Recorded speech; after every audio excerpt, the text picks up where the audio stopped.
প্রাণের বন্ধুরা আসসালামু আলাইকুম। আমি মুস্তাফিজ বাবু নতুন একটা ব্লগে আপনাদেরকে স্বাগত জানাচ্ছি।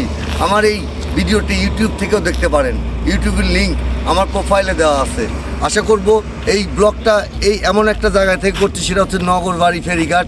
আপনারা সবাই জানেন যে আমরা উত্তরবঙ্গের মানুষ আগে যখন যমুনা সেতু হয়েছিল না, ঠিক এই জায়গায় ফেরিঘাট থেকে আমরা ফেরিতে উঠতাম, শাহজালাল এবং শাহপরান ফেরি এবং আরও অনেক ফেরি। আমার নানির বাড়িও এখানে। আমি আজকেও আসছিলাম নানির বাড়ি, নানির কবরের এখানে দেখতে আসছিলাম, পারিবারিক কাজে আসছিলাম। এসে দেখছি যে বিশাল কর্মযজ্ঞ চলছে। এখানে হয়েছে মেরিন একাডেমি, এখানে হয়েছে এই পোর্ট, যারা ওই কার্গো থেকে মাল নামবে এবং এখানে মালটা লোড হবে এবং এখান থেকে আবার বিভিন্ন জায়গায়, উত্তরবঙ্গের বিভিন্ন জায়গায় চলে যাবে। এই ব্লগটা এই জন্য করেছি যে দেখেন, এইখানে যখন ফেরিঘাট ছিল তখন এই অঞ্চলের মানুষের একটা কর্মসংস্থান কিন্তু ছিল এবং মানুষ মনে করে নাই অহংকার দম্বে, কিন্তু একটা টাইমে এরাও বিকারী হয়ে গিয়েছিল এবং সেটা কি হয়েছিল যে সময়ের ব্যবধানের সৃষ্টিকর্তার কারণে।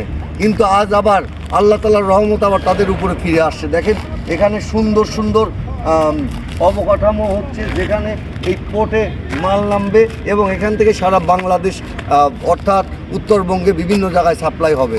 এবং একটা মেরিন একাডেমি হওয়া মানে নগরবাড়িবাসীদের জন্য অনেক শান্তির প্রশান্তির, কারণ অনেক মানুষের এখানে কর্মসংস্থান হবে এবং অনেক মানুষ আবার স্বাবলম্বী হবে। কিন্তু সেটা একটা প্রক্রিয়া নিয়মে। কিন্তু আগে যখন ফেরিঘাট ছিল তখন এখানে মানুষকে নির্যাতন করা হতো এবং মানুষের সঙ্গে দুর্ব্যবহার করা হতো। সেই সব মানুষগুলো হারিয়ে গেছে। এখন যারা এখানে যুক্ত হবে তারা সব নিয়ম মেনে প্রসেসিংয়ের মাধ্যমে এখানে কর্মসংস্থান হবে। এবং এখানে আমি দেখতে পাচ্ছি যে কিছু অবকাঠামো উন্নয়ন হচ্ছে, এখনও ফিনিশিং হয়নি। দেখেন ওই যে পাশেই যমুনার চর, যমুনা নদীটা তো মরে গেছে। এই নদীর ইলিশ মাছ যে খেয়েছে সে জানে যে এই নদীর ইলিশ মাছের কত স্বাদ। কিন্তু এই নদী এখন মরে গেছে। জাস্ট একটা প্রক্রিয়ার মাধ্যমে সরকার এখানে যাতে জাহাজ বা কার্গোগুলো বেড়ে সেই প্রক্রিয়া করে ওই সাইডটায় প্রচণ্ড সুন্দর করে অবকাঠামো উন্নয়ন করেছে। এবং দেখেন এই যে এই ঘরগুলো দেখেন, এইখান থেকে ওই মাথা অনেক দূর হেঁটে গেলে হয়তো আজকে সারা দিন লেগে যেতে পারে। দেখেন জায়গাটা অনেক বড় করেছে এবং এই বড় করেছে দেখেন। এবং এই প্রত্যেকটা রুমে কার্গো থেকে যে মালগুলো নামবে সে মালগুলো এখানে আনলোড হবে এবং পরবর্তীতে এই মালগুলো ছড়িয়ে যাবে বিভিন্ন দোকান, বিভিন্ন প্রয়োজনীয় সামগ্রীগুলা। অনেক মানুষের কর্মসংস্থান হবে। আশা আর দুরাশার মাঝে এই নগরবাড়িবাসী আবার নতুন করে শান্তির আলো দেখছে। এই পোর্ট এবং মেরিন একাডেমি হওয়াতে জমির ভ্যালুগুলা বেড়ে গেছে এবং মানুষের মনে আবার প্রশান্তি ফিরে এসেছে। তাহলে আমি বলতে চাই, এই মেসেজটা দিতে চাই যে কখনো অহংকার করবেন না, তাহলে পতন নিশ্চিত এই নগরবাড়িবাসী পেয়েছে।